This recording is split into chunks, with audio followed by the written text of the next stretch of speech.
Well, good morning, everyone. Welcome to the Let's Get Loud podcast. This is a solo podcast episode with A. Hello, you guys. I just want to say how much I love having these moments with you. It's like my little place on the internet where I really feel like no one is actually talking to me or listening to me, but you guys are. Okay, I want to update you. So last time I talked to you, I was recording a little bit early because I was headed to Quebec City and Ottawa for my uncle's wedding. And, I had really set a goal for myself to not create a massive surplus, to not lose control. And I'm just super proud of how I showed up. I listened to my hunger cues. I chose opportunities that felt worth it to me to indulge.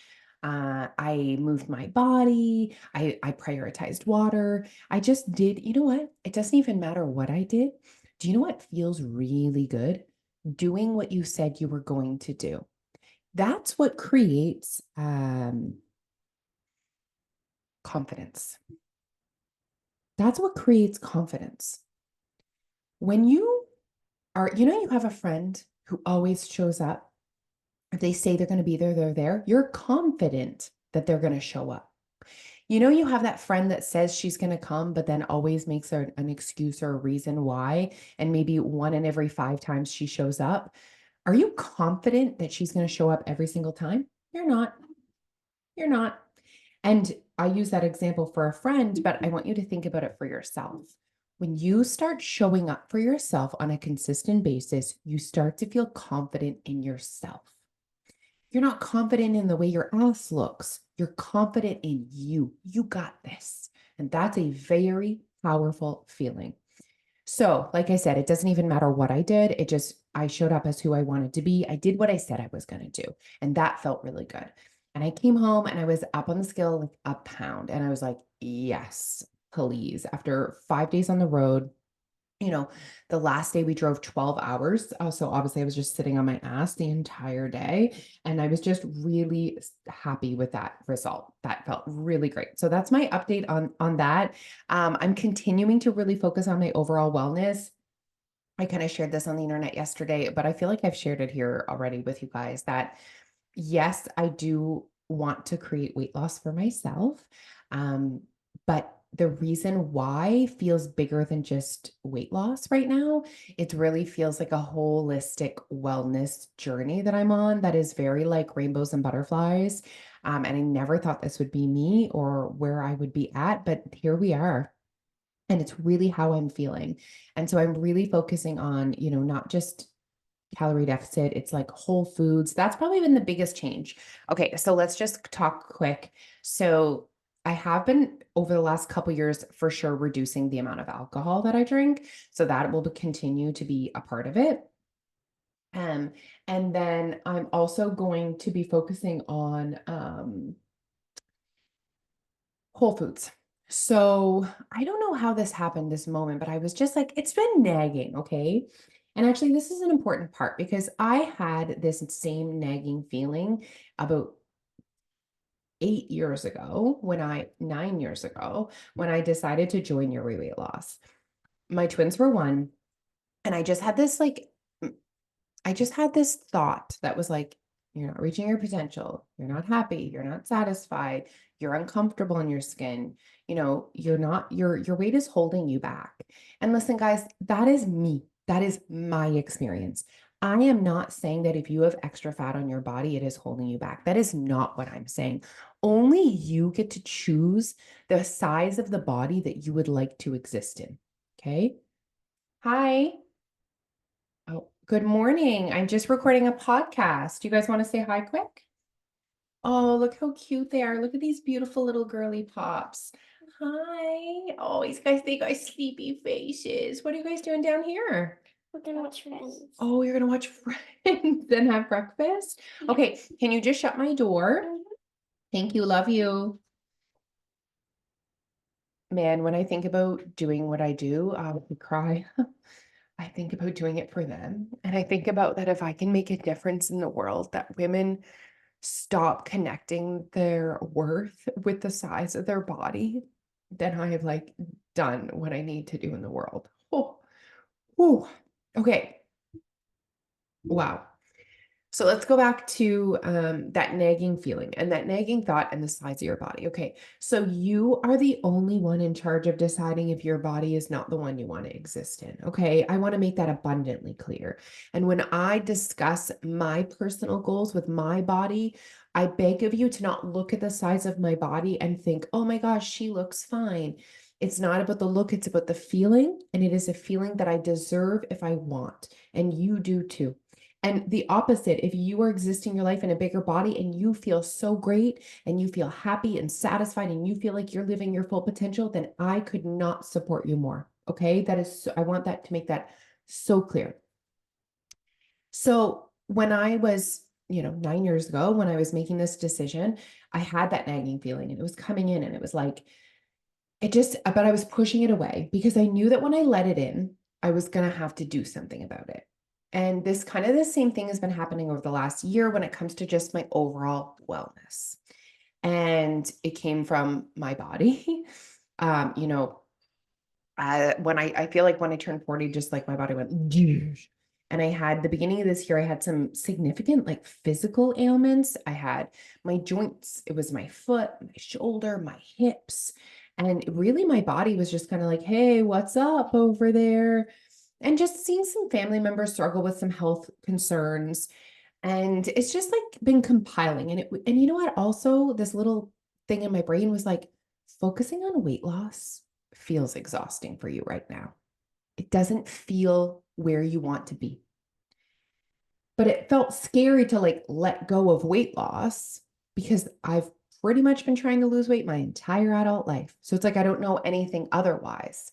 And focusing on wellness feels scary because it's focusing on wellness, but I also want weight loss. And I did a poll on the internet and I said, do you guys want weight loss?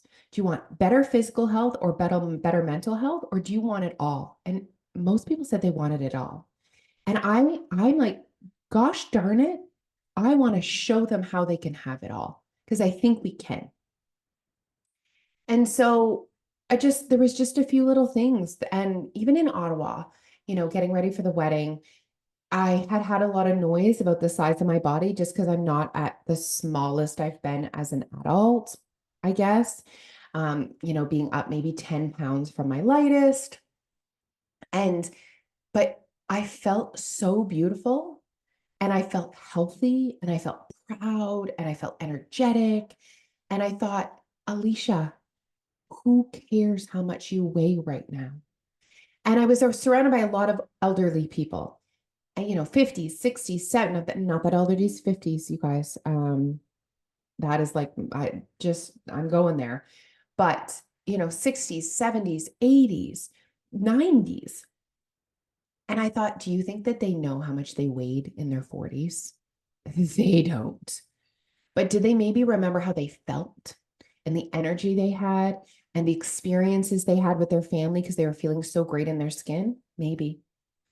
And I don't know, all these little things just kind of like came together. And I sat down with my journal when I got home and I was like, okay, it's time. Like I'd been kind of doing it, shifting my focus to wellness, but no, like, because reducing alcohol was not about weight loss. I'm gonna be super honest. The calories in that come from alcohol is like not a concern for me. And it's not even that many. Like what I choose to consume as far as alcohol goes does not have a lot of calories in it. It was more how it was making me feel and not being able to sleep after I consumed alcohol and then not feeling great the next day because I didn't sleep. And it was all about how I felt. And so I've really been doing it, for the last couple and flirting with my supplements and getting a bit more consistent, but it's like I just didn't say it out loud. And so it was like, oh, this is what you're doing, Alicia. You're focusing on your wellness. And right before we left too, I was looking at chocolate and I was like, do you know what? That's not serving me. I love having chocolate in my life and I'm not getting rid of chocolate or alcohol. Let's make that abundantly clear. I am not, I'm a firm believer in not completely eliminating specific things unless there's like a real reason. Like, I have people who have chosen to eliminate alcohol from their life because they were struggling with their relationship with alcohol. I obviously support you, but that's not the situation for me. And so for me, it's not the right choice for me to eliminate altogether. I already know if I decided, oh, I will never drink again, boom, scarcity mindset kicks in, same as chocolate. But I was looking at chocolate and I thought, that's not giving me anything. That's not nourishing my body. And I do crave sweets after every meal. I've created a habit. It's neither good nor bad. It is a habit.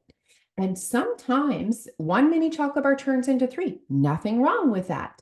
But I'm like, that is just energy going in my body that is not serving me. It's not nourishing me. And I just have this feeling to like really look at every time I'm nourishing my body, every time I'm eating as an opportunity to nourish my body. And that I never thought I would say that, you guys. I've always been pretty much like 80% whole foods, 20% processed foods. Like I've always been quite whole food based. It's just the way I was brought up and raised, and I continue to do with my children. But I just like feel this calling, so dramatic, to increase the amount of whole foods. And, I was sharing this on our community group, and someone said, well, obviously, whole foods will give you more energy. And I was like, just the light bulb went off. Energy is my most driving factor. And I don't know if it stems from when I was struggling, when I was 70 pounds heavier than I am now, and just how exhausted I was all the time and how I remember that feeling.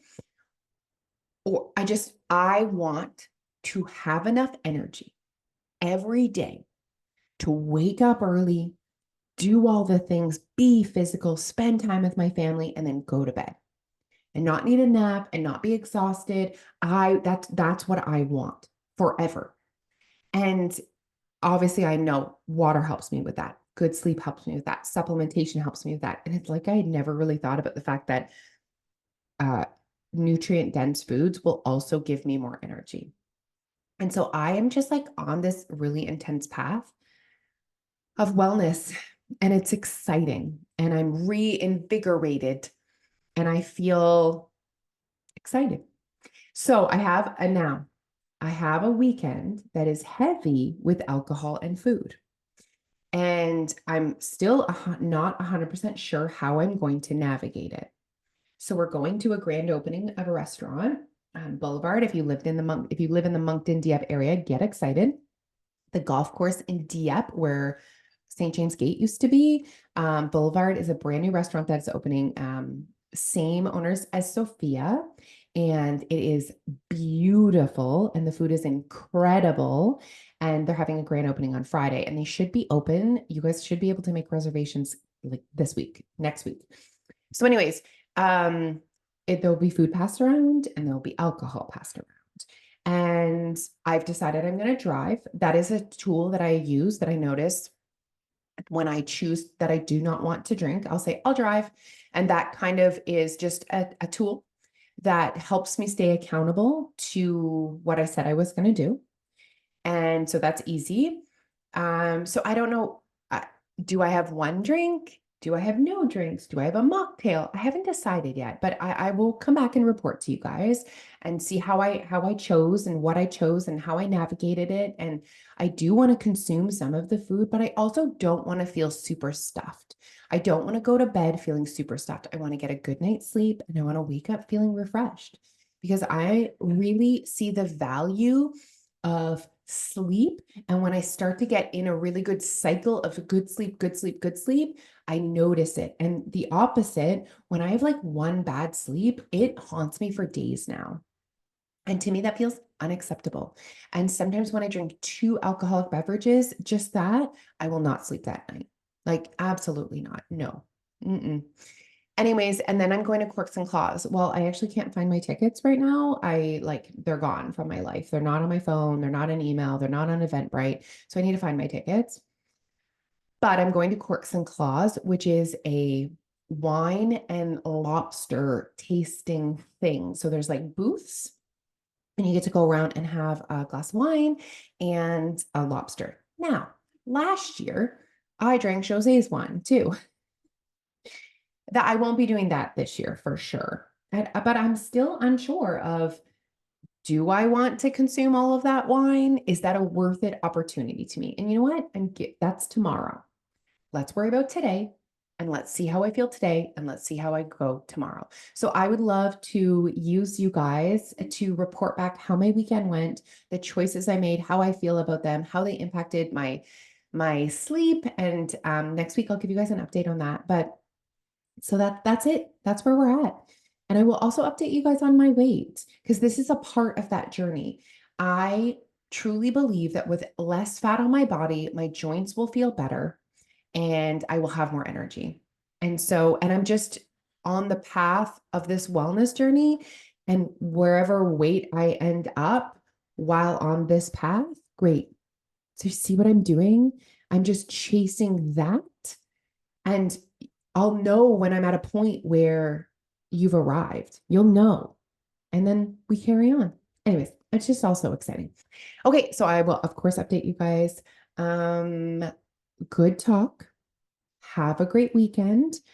Oh, one last thing that got me all fired up. Okay, wait, I need to drink a coffee for this. Did you guys see the article that came out about tampons? So they tested 14 different tampon brands and all of them came back with heavy metals in them. Not good for our bodies, you guys. Not good. And I really feel like I'm like calling on you right now. I really feel like this is a moment in history where a female empowerment moment. If you have a vagina and you have your period, you have the buying power right now to show those brands that that is unacceptable. If we want change in the world when it comes to our personal care products, we need to do that with our dollar.